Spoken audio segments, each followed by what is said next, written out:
Eh ben, bonsoir, bienvenue. Merci d'avoir bravé la pluie. Est-ce qu'on est plus de 1000? On compte ou pas? Bon, je pense que ça devrait bien se passer. Donc du coup, merci d'être là pour la 12e édition de XVR Aura, donc des meet-up. Merci beaucoup à Bellecour École de nous accueillir. Donc ce soir, on va débattre autour des technologies immersives et leur place dans la pédagogie.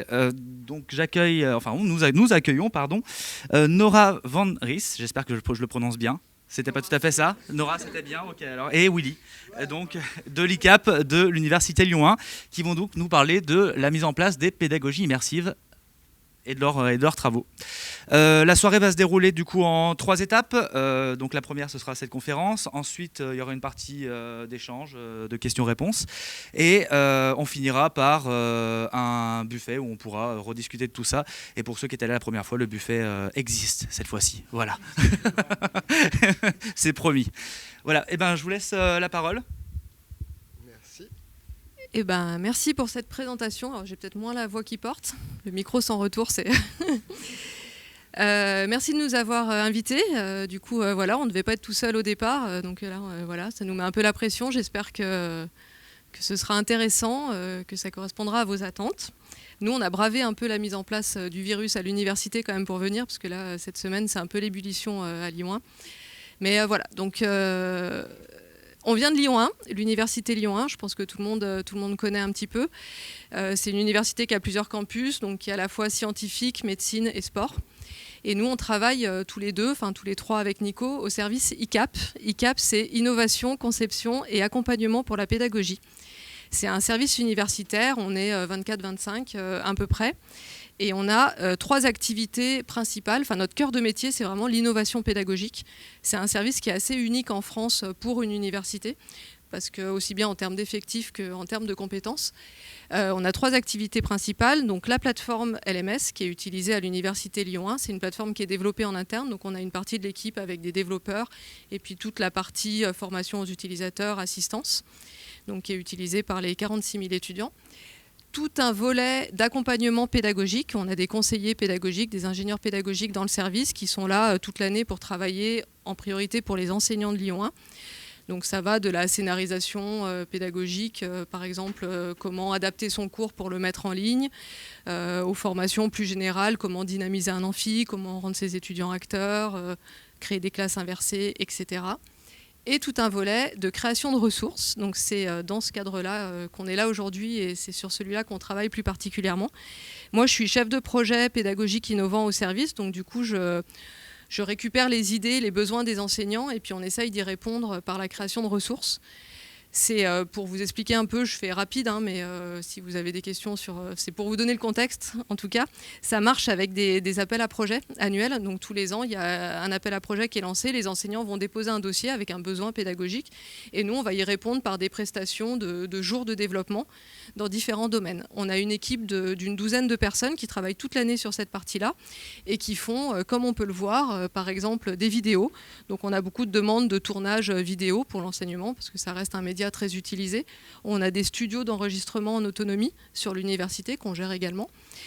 On a des gens qui vont faire de l'infographie, plus simplement pour répondre à des besoins d'illustration de cours. On a une personne qui fait de la photogrammétrie, donc qui fait de la photo à la base, donc de la photo scientifique pour les enseignements, et qui s'est spécialisée dans la photogrammétrie ces dernières années. On a des infographistes 3D dans le service depuis un petit paquet d'années, donc c'est ça qui est assez spécifique pour une université, et qui travaillent sur plusieurs domaines. Par exemple, ce qu'on voit là, c'est le projet Anatomie 3D. C'est un projet qu'on a commencé en 2005, qui est assez connu. Après, on est très libre accès à l'université, donc la plupart de nos ressources sont accessibles librement sur Internet. Là, en tout cas, il y a une chaîne YouTube. Aujourd'hui, on a 135 vidéos. Et en fait, il y a une vraie ingénierie pédagogique 3D qui a été créée autour de ce projet. Au départ, c'était pour répondre aux besoins d'un enseignant d'anatomie pour les étudiants de sport qui n'étaient pas très motivés par la matière et qui avaient du mal un petit peu à percevoir dans l'espace les éléments. Et puis ça a évolué. Maintenant, c'est utilisé dans beaucoup de domaines en médecine également. On travaille en virologie, par exemple. Là, c'est un virus sur l'hépatite C avec des chercheurs. On s'est lancé dans la 3D temps réel il y a quelques années parce qu'on a eu l'opportunité d'avoir des personnes dans le service qui en faisaient. Et on a eu un gros projet en géosciences 3D, par exemple, aussi. On a fait des applications sur la tectonique des plaques, voilà, les éléments sismiques. On a fait plusieurs choses. Et tout ça pour dire qu'on s'est lancé dans la réalité virtuelle il y a 2 ans, enfin la réalité virtuelle plutôt les pédagogies immersives. On a eu la chance d'avoir un financement de la région, donc un projet de la région sur 5 ans qui nous a permis de mettre en place la pédagogie immersive à l'université. Donc, comme je disais, notre cœur de métier, c'est vraiment l'innovation pédagogique. Donc, du coup, en toute logique, on est là pour trouver des nouveaux outils pour aider les enseignants à améliorer leur enseignement. Et donc, ça faisait partie de l'évolution technologique. Donc, grâce à ce projet, on a pu recruter Willy, qui est venu renforcer l'équipe spécialisée dans le domaine, parce qu'on avait juste nos infographistes 3D en interne. Depuis, on a une petite équipe du coup qui s'est consolidée. Donc avec Willy, on a quelqu'un qui vient renforcer sur le même profil, un peu infographiste 3D temps réel, développeur, profil mixte, qui va venir renforcer l'équipe. On a toujours nos 2 infographistes sur la partie vraiment modélisation. Et puis on a aussi Nicolas, par exemple, qui est dans l'équipe de développement à la base de la plateforme et qui a glissé une partie de son temps de travail sur Unity, sur la partie vraiment développement. Du coup, ça vient compléter le panel de compétences. Je crois que j'ai fait le tour des activités du service, voilà, pour vous donner le contexte. Et donc du coup, voilà, donc on a commencé il y a 2 ans. On a fait beaucoup de veille, on a mis en place pas mal de choses. Je laisse la parole à Willy pour la suite. Alors, du coup, voilà, on voulait créer un espace dédié à la réalité virtuelle et aux pédagogies immersives de manière générale. Mais avant ça, on a dû quand même faire, comme disait Nora, un état des lieux de ce qui existait, beaucoup de veille. Et il a fallu aussi présenter ça aux enseignants, qui ne sont pas forcément familiers avec ce genre de technologie. Du coup, on a organisé des événements au sein de l'université, qui étaient ouverts à tous d'ailleurs, et pour leur présenter des démos, présenter des applications donc plutôt pédagogiques. En fonction de là où on l'a fait, quand on l'a fait à Rockefeller, on s'est concentré plutôt sur des applications pour la santé, alors que c'était plutôt science sur le site de la DOA. Ça leur a permis de se faire une idée de ce qu'était la réalité virtuelle, ça leur a permis de se faire une idée de ce qui était possible de faire avec la réalité virtuelle et de ce qui n'était pas possible aussi. C'était vraiment important parce que nous, par expérience, en fait, on veut éviter aussi le côté waouh de l'utilisation des nouvelles technologies dans l'enseignement. Enfin, j'imagine que c'est pareil ailleurs, mais quand on a commencé la 3D en 2005, on avait plein d'enseignants qui venaient nous voir en disant je veux faire ça en 3D parce que ça claque, c'est super bien. S'il n'y a pas un apport pédagogique, on ne le fait pas. Donc du coup, là, on a pu en plus, pour une fois, prendre le temps de faire les choses bien et de vraiment réfléchir pour trouver le meilleur aménagement possible, les meilleures ressources et la meilleure utilisation finale. Du coup, une fois qu'on a pu présenter toutes ces applications et tout ce domaine en fait, aux enseignants, ça a permis d'amener des appels à projets, d'amener des projets, et ça nous a permis aussi de créer cette salle qui est le Virtual Lab. Donc on a trouvé une salle. À la base, on devait avoir une double utilisation de la salle. Il fallait que la salle soit utilisable en TP informatique traditionnel. Le problème, c'est qu'en VR, on a besoin d'espace pour bouger, pour s'exprimer, en fait, tout simplement. Et du coup, on est plutôt parti sur le fait de faire une salle dédiée. Donc, on a trouvé une salle, on a pu la dédier à la réalité virtuelle. Et donc, on a choisi de faire une salle type Learning Lab, donc avec une grande flexibilité, en utilisant du mobilier mobile, chaises à roulettes avec tablette, possibilité de faire des petits groupes, des tableaux interactifs, des murs inscriptibles. On a aussi décidé de la décorer avec, par exemple, des marquages au sol, pour que les étudiants prennent conscience que c'est pas parce que l'étudiant d'à côté est en VR, enfin l'étudiant à côté en VR ne voit pas ce qui se passe autour de lui dans la salle. Donc faire prendre conscience aussi aux étudiants qu'il ne faut pas forcément rentrer dans les zones alors qu'il y a quelqu'un qui est en VR actuellement. Ça paraît peut-être évident pour beaucoup d'entre vous, mais c'est vrai que nous, on s'est posé beaucoup de questions de comment aménager. Enfin, outre ce qu'il voulait dire, c'est qu'on a un peu galéré au niveau des politiques de Lyon 1 pour vendre le truc et leur dire ça va marcher, ça va prendre. Il faut nous dédier une salle, on sait qu'il n'y en a pas beaucoup. Mais après, pour savoir comment l'aménager, il y a très peu de références. Enfin, c'était il y a un an et demi. Ouais. Moi, je sais que j'ai fait beaucoup de veille. On n'arrêtait pas de me dire si, il paraît que telle école ou telle université a fait un truc, puis au final, tout le monde y pense, mais personne n'avait vraiment franchi le pas. Donc on n'avait pas de lieu de référence, de savoir est-ce qu'il faut mettre les postes, les bureaux comme ça. Donc à part les salles d'arcade, mais qui n'ont pas le même usage, ou les quelques écoles d'ingénieurs qui s'étaient lancées à l'échelle de l'université, c'est pas évident parce que nous on a des effectifs en TP qui sont quand même assez conséquents, donc il fallait trouver le bon format. Les écoles d'ingénieurs avaient des labos avec 2-3 casques seulement et ne faisaient pas évoluer en fait tout un parc. Donc voilà, donc on est arrivé à ça là. La salle... 10. Nous avons 10 casques, voilà.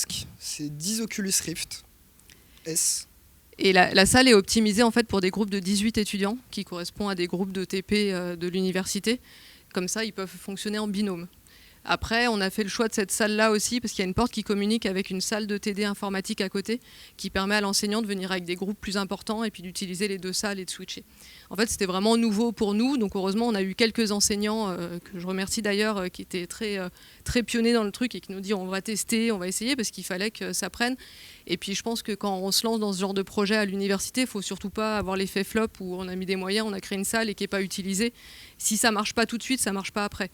Donc c'est pour ça qu'on a pris le temps de faire bien. Il fallait pouvoir proposer du contenu. C'est ce qui nous fait un peu défaut. Enfin, on va y venir encore aujourd'hui, justement, de pouvoir répondre à toutes les demandes. Mais voilà, donc il y a 10 postes et puis le fonctionnement en binôme marche bien. Donc pour des groupes de 18, et puis on a fait le choix aussi de faire des multi-projections. Donc on a investi dans un tableau interactif avec un système de boîtier qui permet de projeter les 10 postes en même temps, ou 2, 3, 4, et de l'autre côté un vidéoprojecteur normal. Mais du coup, voilà, on joue beaucoup en fait sur les activités avec la personne qui est dans le casque, l'étudiant, et aussi le retour écran qui permet à l'enseignant de commenter. Le but, c'est que le casque aussi reste qu'un outil, que ce ne soit pas une fin en soi, soit vraiment un outil qu'on puisse évoluer avec le casque ou sans le casque. C'est pour ça qu'on a laissé aussi du mobilier avec des tablettes pour que les étudiants puissent écrire, prendre des notes sans le casque et qu'ils puissent travailler normalement en fait. On parle contenu ? On parle contenu. Donc au niveau du contenu, on a fait beaucoup de veille. On a trouvé des applications qui nous semblaient pédagogiquement intéressantes. On a eu Nanome par exemple, qui est une application qui permet de visualiser des molécules, des ensembles de molécules, et qui permet, avec un mode présentateur en fait, vraiment de présenter une molécule avec quelqu'un qui la manipule et des gens qui regardent autour. Donc le gros avantage, c'est que c'est en multijoueur. Du coup, les étudiants pouvaient voir en fait la manipulation du professeur. Donc, ça reste intéressant pour pouvoir vraiment se rendre compte des structures de molécules qui sont géométriquement, qui ont un certain sens en fait. On a aussi trouvé ShareCare, qui est une application super bien faite pour montrer tout ce qui est anatomie. Gros avantage de cette application aussi, c'est qu'elle permet de visualiser des organes, mais le petit plus, c'est qu'elle permet de visualiser des organes en bonne santé et des organes avec certaines pathologies. Par exemple, on va pouvoir voir en 3D comment est-ce que l'asthme, qu'est-ce que ça provoque au niveau des poumons en fait. Et on le voit vraiment bien. Et pour le coup, c'est certifié, enfin on l'a fait tester par des médecins et ça a l'air d'être quand même très fiable au niveau scientifique. Parce que le problème des applications qui existent, il y en a beaucoup, mais après pour trouver quelque chose qui a un niveau de pédagogique universitaire, c'est moins simple. Ouais, c'est pas facile. Et après, il y a le contenu qu'on développe aussi. Donc, ouais, je vais peut-être parler vite fait des visites virtuelles. Ouais. Donc ça, c'est quelque chose qu'on faisait déjà avant d'avoir la salle et puis avant de proposer de la réalité virtuelle parce que ça a l'avantage d'être utilisable et dans un casque et sur un ordinateur. On a fait le choix donc ça correspond vraiment à un besoin pédagogique. C'est un outil très intéressant pour nous au niveau de l'université parce qu'en termes de conception, c'est pas coûteux en temps et ça répond à beaucoup de besoins. Là, j'ai pas mis tous les exemples, mais ça, par exemple, c'est des sorties de terrain en Ardèche où les étudiants en géologie avant avaient la chance de pouvoir partir en bus régulièrement. Ils peuvent de moins en moins le faire parce que problème de moyens, problème de logistique. Et donc du coup, on a quelqu'un qui a été faire une quinzaine de panoramas en Ardèche et puis il y a des points d'intérêt comme ça, ils peuvent faire des mesures d'épandage, voilà, ils ont la boussole, ils utilisent ça pendant les TP. Donc ça, c'est la photo là-haut, c'est lors d'un tournage en Ardèche. En bas à droite, c'est des chambres des erreurs pour l'école d'infirmières. C'est quelque chose qui fonctionne très bien aussi. C'est une méthode pédagogique qui est utilisée depuis toujours dans les écoles d'infirmières, mais qui se faisait avant en vrai. Donc, voilà, donc en gros, je ne sais pas si vous connaissez le principe, mais donc il y a une chambre. Là, en VR, du coup, où à l'écran, l'étudiant rentre, il a accès à un tableau d'information. Huguette, 83 ans, est rentrée pour telle pathologie. Et puis, il doit identifier les différentes erreurs avec une grille de lecture et d'observation. Du coup, ça leur permet de gagner du temps et puis de ne pas devoir équiper des salles. Ça, on le fait avec un outil auteur qui est développé par SpiderNet, pour ne pas dire qu'il y en a dans la salle. Voilà, parce qu'on les connaît depuis longtemps. Et puis on a testé l'outil, on était dans les premiers utilisateurs des premières versions bêta, et ça nous permet, il y a en TP, les salles de TP, on a beaucoup de demandes de préparation des étudiants pour les TP, parce que pareil, les effectifs qu'augmentent, les créneaux qui sont de plus en plus courts. Donc en fait, on fait des visites virtuelles avec des points d'intérêt pour que l'étudiant soit obligé d'aller la consulter avant d'aller en TP. Au moins, quand il arrive, il sait où est le matériel, comment se passe la gestion des déchets, il a accès à des petites vidéos d'informations sur les manips, sur les différents composants. Et en haut à droite, notre application phare, mais je vais laisser Willy en parler. Du coup, CellVR, c'est une application qu'on a développée en interne à ICAP, en 3D temps réel. Donc c'est en gros un voyage intérieur un peu, où on va visiter une cellule, qui est le fibroblaste et qui est responsable de la création du collagène. Donc on est parti d'un problème que les enseignants avaient, c'était que en biologie, on passe souvent d'une échelle cellulaire à une échelle moléculaire. Et le changement d'échelle, ça fait que quand les étudiants ils apprennent, ils ont un schéma, puis ils ont un schéma qui est en fait un zoom de ce schéma, puis un autre schéma qui est un zoom de ce petit schéma, et on se retrouve à plus savoir où on est. Donc on a eu un gros problème d'échelle au niveau de la biologie, et donc on s'est dit qu'en VR, on pourrait potentiellement les immerger et leur faire se rendre compte de la taille des éléments les uns par rapport aux autres. Ça, c'était le problème de départ, en fait. Et donc, on a décidé de partir d'une coupure, de quelqu'un qui s'est coupé, et on rentre dans la coupure pour pouvoir aller jusqu'aux cellules du fibroblaste et voir qu'est-ce qui est mis en jeu, comment l'interaction des molécules viennent donner l'information à la cellule qu'elle doit créer du collagène. Donc ça a été le projet qui nous a permis d'avancer dans la création de ressources aussi en VR. Parce que du coup on s'est mis à se poser de vraies questions pédagogiques sur qu'est-ce qu'on devait montrer, qu'est-ce qu'on ne devait pas montrer, parce que le corps humain c'est plein, il y a plein de choses, mais on ne pouvait pas tout afficher, c'était impossible. Du coup on a dû décider de se dire ça on ne va pas le montrer, on peut peut-être le dire. On s'est posé beaucoup de questions. Et en fin de compte on est parti en fait vraiment sur une visite pour qu'il y ait une trame cohérente, qu'on sache à peu près tout le temps où est-ce qu'on est, et avec de la récupération d'éléments. Donc on a décidé de récupérer les éléments importants, par exemple des couches de molécules en fait, ou certains éléments qui font partie de la cellule. On les récupérait, on pouvait les observer en détail hors de leur contexte, et on a rajouté une fonctionnalité qui est la mise à l'échelle. Donc tous les éléments qu'on avait affichés, on avait un petit bouton pour pouvoir les mettre à l'échelle les uns par rapport aux autres. Et d'ailleurs, on a eu beaucoup de retours d'étudiants qui enfin comprenaient que oui, en fait, la lame basale, c'est minuscule comparé au collagène. Donc ça a plutôt très bien marché. Ouais, et donc on est assez fiers de cette application parce que du coup on a un peu, Willy surtout a un peu galéré tout seul. Il l'a développé sur plusieurs mois avec le renfort de l'équipe de développement quand il y avait besoin ou des infographistes 3D, mais vraiment tout était à concevoir et avec la scénarisation pédagogique qui va bien. Et on était finaliste, on l'a soumis au concours de Virtuality Paris. Il y a quelques mois là, mais vraiment pour le fun, en se disant on postule, on n'a aucune chance par rapport. Il y avait une catégorie en fait au Award de contenu pour la formation, en se disant on n'a aucune chance face à tous les contenus des boîtes privées, et puis on est arrivé dans les 3 finalistes, donc du coup on s'est dit on peut continuer comme ça, en tout cas ça marche en plus du côté pédagogique, parce que là on va parler maintenant un peu de l'effet sur les étudiants, mais voilà. Donc on continue dans la création de ressources. Là en ce moment on travaille sur l'électricité. L'électricité, ouais, sur la simulation en fait, on recrée des TP d'électricité tout simplement avec des générateurs où on vient brancher des fils, faire des mesures, faire des calculs et en déduire des choses par rapport en trouver des inconnus en fait. Donc c'est pareil, on utilise Unity. ça avance. Ça avance. Après, c'est vrai qu'en ce moment, on est mobilisé sur le corona, mais c'est super intéressant parce qu'on passe, par exemple, dans CellVR, on était dans un milieu où il n'y a pas de gravité, il y a pas de, on ne peut pas se représenter vraiment l'espace dans un corps humain.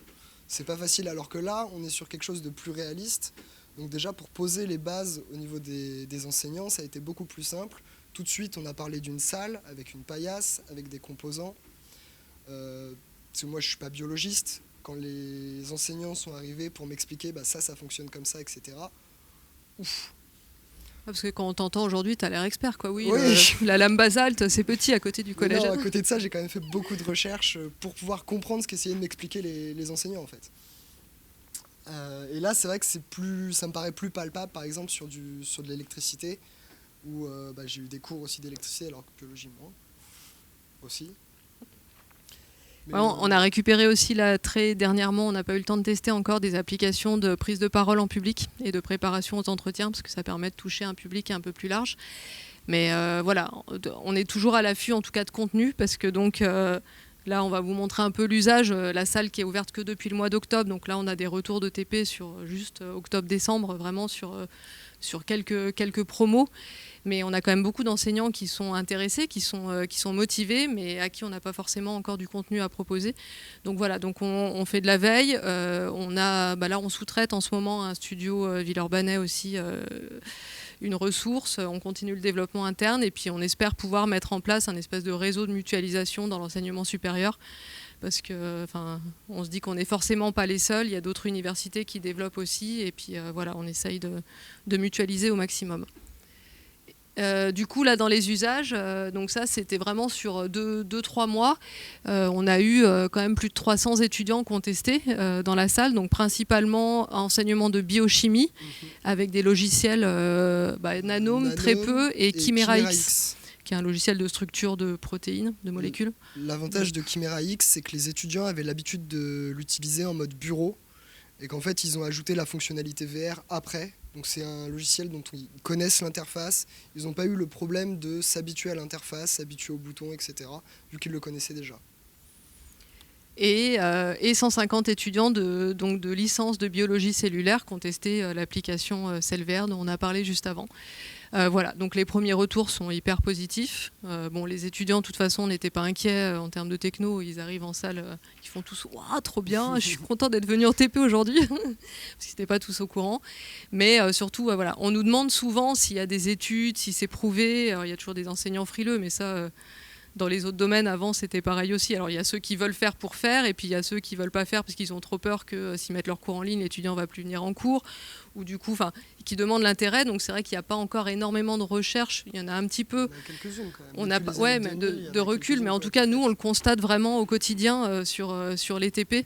Là, principalement en biologie, où les étudiants, comme disait Willy, tout de suite, le côté, c'est des choses qu'ils avaient vues sur les TP d'avant, donc c'est venu compléter. Mais la visite virtuelle en un quart d'heure, ils sont ressortis en disant mais j'ai beaucoup mieux compris et j'ai l'impression d'avoir beaucoup mieux retenu. Ce qu'il faudrait, c'est pouvoir tester maintenant sur plusieurs années. Est-ce que l'ancrage mémoriel qui est vendu avec ces technologies immersives est vraiment réel? Pour ça, il faudrait le voir plus tard. Mais en tout cas, les premiers retours sont positifs. Sont concluants. Je crois qu'on a fait le tour. Hein. Voilà, on a dit 4 slides. Hop. Du coup, voilà, c'était pour présenter un petit peu ce qu'on faisait, la mise en place à l'université. Maintenant, au plaisir d'échanger avec vous.